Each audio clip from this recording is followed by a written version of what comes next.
생명에서는 오늘의 주제에 대한 가설을 세우고 토크를 통해서 이 가설을 증명합니다. 자, 오늘의 가설 확인을 하려면 여러분 어디를 보면 된다? 저 위에 천장을 보면 된다. 전쟁은 인류 땡땡의 땡땡이다. 단서가 많네요. 오늘은. 그렇죠. 오늘은 조금 그래도 비어있는 부분이 평소보다는 작아요. 전쟁은 나 먼저 해도 돼? 하세요. 전쟁은 인류 발전의 필수이다. 오, 지금 방향 자체는 나쁘지 않습니다. 그래요? 예, 예. 정답은 왜냐면 아니에요? 정답은 아닌데요. 비슷해요. 그러니까 보통 이제 뭐 전쟁은 인류 뭐뭐 하면 이제 뭐 멸망 뭐 이런 걸 많이 생각하시는데 네. 그런 부정적인 건 아니고 좀 긍정적인. 그러면 생각을 인류 뭔지만 알려줘요. 인류 진화. 발전, 인류 문명. 문명, 인류 문명의 네. 시작이다? 문명의 시작이라고 동력이다. 보면 좀... 오, 거의 비슷해요. 그래? 동력이랑 동력을 비슷한 보통 말. 우리가 뭐라고 하죠? 뭐라고 그러나? 동력을 뭐라 그러죠? 바퀴? 보통? 아 잠깐만. 이 동력을 동력을 이끌어내는 강력한 무언가가 마력. 있잖아요. 아 뭐가? 아, 화력. 화력? 엔진. 이야. 네, 전쟁은 인류 문명의 엔진이다. 아니 근데 너무 반평화적인 가설이다. 그러니까. 상당히 불편합니다. 그러실 일단- 것 같아요. 인류 문명의 엔진이라는 단어가 네. 아주 저는 불편하고요. 그러니까 뭔가 엔진 하니까 뭔가 핵심적인, 필수적인 그런 느낌이라서 그러죠. 네. 그리고 엔진은 더 빨리 가기 위해서 자꾸 개량하잖아요. 굳이 저렇게 빨리 가야 할까요? 그런 생각이 좀 들어요. 그리고 그렇게까지 뭐 문명이 뭐 발전해야 되나? 그러니까요. 네. 네. 아 근데 엔진이다 하고 마침표가 아니고 물음표예요. 아, 제작진들도 뭔가 마음에 걸렸던 거지. 물음표로. 그렇지. 네. 저도 저게 마침표라면 동의할 수 없을 것 같아요. 그러니까 엔진이 멈추면 문명이 멈춘다는 뜻이니까. 그치. 그러니까 이 문명 자체의 발전이 전쟁과 함께 똑같이 움직인다는 뜻이잖아요. 근데 우리가 아까 얘기했듯이 전쟁이 분명 과학기술을 이제 급속히 발전시키는 성향은 있으니까 기껏해야 부스트 정도가 아닐까? 국제정치학에서 외교사를 많이 가르치는데 외교사를 가르치면 계속 전쟁 이야기를 계속 공부하게 돼요. 그러니까 전쟁을 통해서 발전해온 역사가 너무 뚜렷해서 저도 동의하고 싶지는 않아요. 근데 저렇게 진행되어 왔던 면은 분명히 있는 것 같아요. 사실 전쟁의 반대말이 뭘까 그럴 때 이제 어떤 분들은 평화라고 하지만 저는 이제 전쟁의 반대말은 일상이라고 생각을 하는데 그러니까 가장 관계가 없을 것 같은 우리 일상에 전쟁이 많은 영향을 준 게 참 아이러니거든요.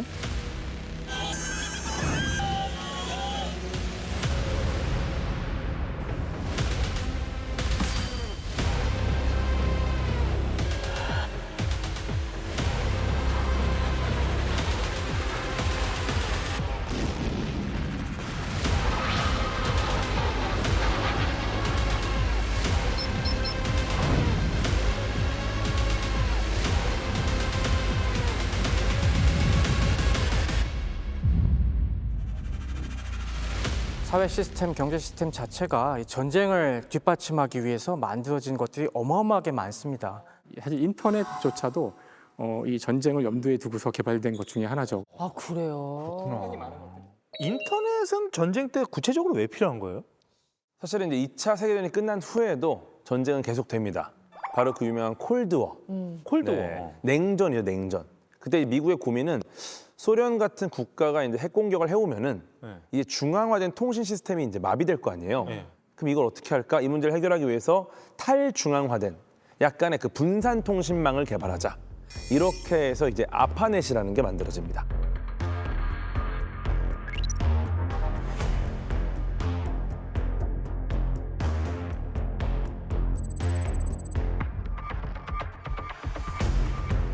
이게 이제 나중에 인터넷으로 바뀌게 되죠. 그렇습니다. 뭐 저기 사진에 보시면은 그래서 그 당시에 저 아파넷을 이용해서 최초로 전송한 메시지 사진도 보이는데요.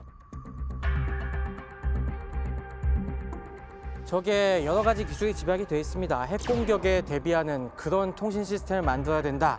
라는 지상 목적으로 메시지 전송도 한 번의 메시지를 보내면은 그거 한번 털리면은 끝난다. 그게 또 사라지면은 안 되기 때문에 이 메시지를 다양하게 조각조각을 내서 이걸 하나의 패킷이라고 하죠.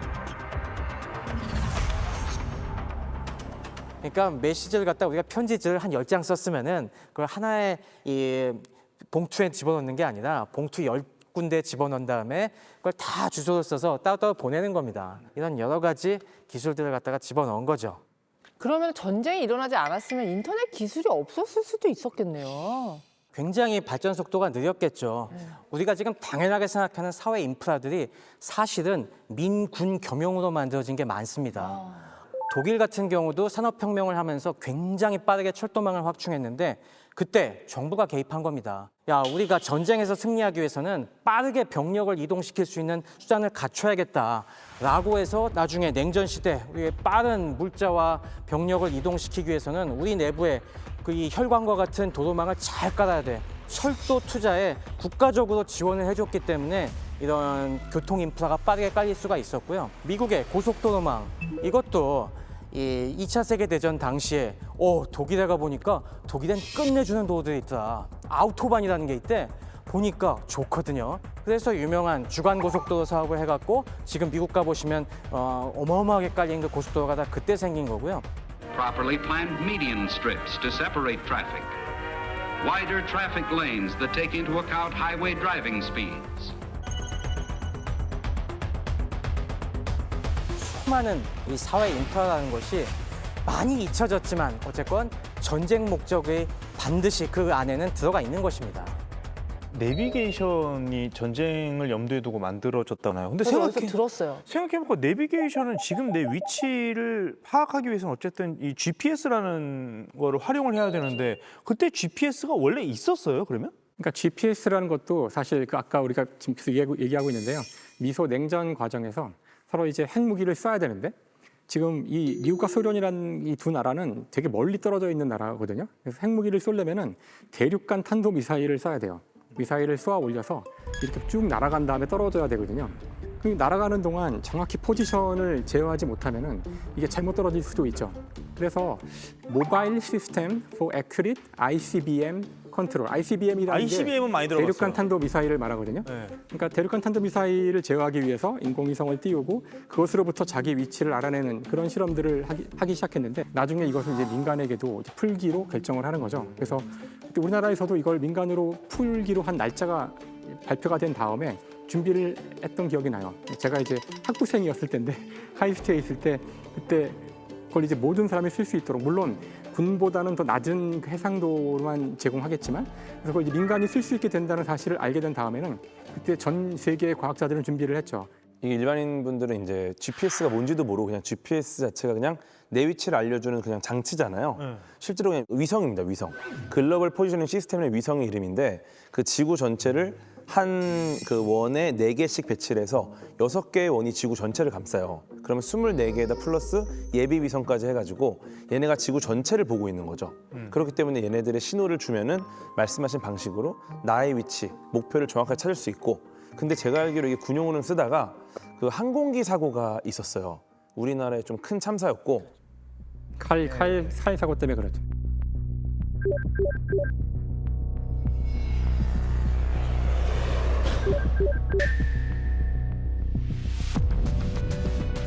대한항공소속 보잉 747 여객기가 소련 전투기의 요격을 받아 탑승자 269명 전원이 사망하는 참사가 일어났습니다. 그것 때문에 이거를 민간에도 개방을 해야 되겠다. 그러면서 이제 민간에도 개방이 돼서 좀 이제 안전하게 굉장히 좀 잘 쓰게 됐죠. 야, 진짜 많네요. 이거 말고 뭐 그냥 우리가 뭐 쉽게 좀 접할 수 있는 것들 중에 없어요? 타이어 만들려면 고무 필요하잖아요. 네. 근데 천연 고무 말고 합성 고무 쓰거든요. 그죠? 그것도 전쟁 때문에. 진짜요? 왜냐하면 2차 세계대전 때 고무 때문에 난리가 났었어요. 일본이 동남아시아 쪽 다 점령하면서 네. 거기에서 천연 고무를 채취해 가야 되는데 미국 입장에서는 안 되잖아요. 그렇죠. 근데 어느 정도 필요하냐면 전체 한 대는 한 0.5톤. 그다음에 고무 양만? 고무 양만. 아유. 항공기에는 한 1.5톤. 그다음에 전함으로 가면 75톤이 들어가요. 아, 고무가 엄청 들어가. 그렇죠. 근데 이제 일본이 그쪽을 점령하고 있으니까 이게 천연 고무 수급이 안 되잖아요. 그래서 미국에서는 합성 고무를 개발하라고 독려를 합니다. 아, 궁하면 통한 거죠.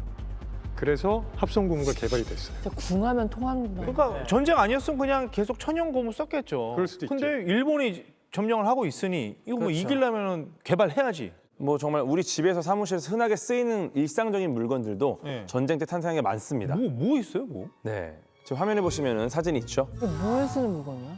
아, 뭐냐 저거? 시원하게 생겼네. 주사기인가? 사진 설명 좀 드리자면은 최초의 전자레인지. 네, 오른쪽 게 최초의 볼펜입니다.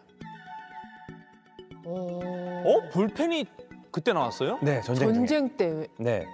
일단은 전자레인지 같은 경우가 그 전쟁 방어용으로 개발된 무기에 시작을 했는데 2차 세계대전 당시에 그 적국 비행기를 감시하거나 지형 지물을 파악할 때 네. 마이크로파를 이용했어요. 좀 측정을 한 거죠. 네네네. 네. 마그네트론이라는 장비를 썼는데 스펜서라는 군인이 이걸 사용하다가 주머니 안에 초콜릿이 녹았습니다.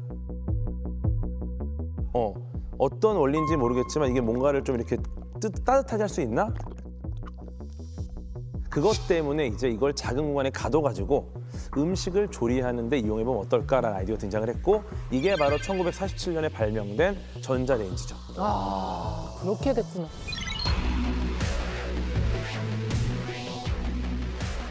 그 볼펜은 헝가리 출신 기자가 개발을 했는데 펜을 계속 썼을 거 아니에요. 근데 그 예전 펜들은 잉크를 채워야 되는 펜이니까 쓰면서 불편하잖아요. 그래서 이게 좀 불편하지 않게 쓸 수 있는 요즘 같은 그런 펜을 개발해 보자라고 개발을 했고, 그러니까 볼 베어링이 앞에 들어가 있고 잉크를 그러니까 펜을 똑바로 세우지 않아도 잉크가 공급되는 펜을 개발을 해서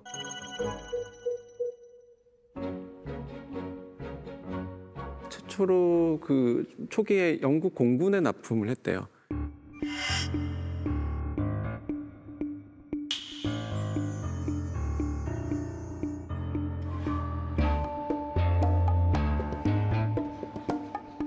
편리하다고 소문이 자자해서 그렇게 또 좋다더라 하는 입소문이 빨리 퍼진 케이스라고 합니다. 그럴 때 이 과학 기술이 굉장히 엄청난 동기부여를 만나면 포텐 터지듯이 터지는 것 같아.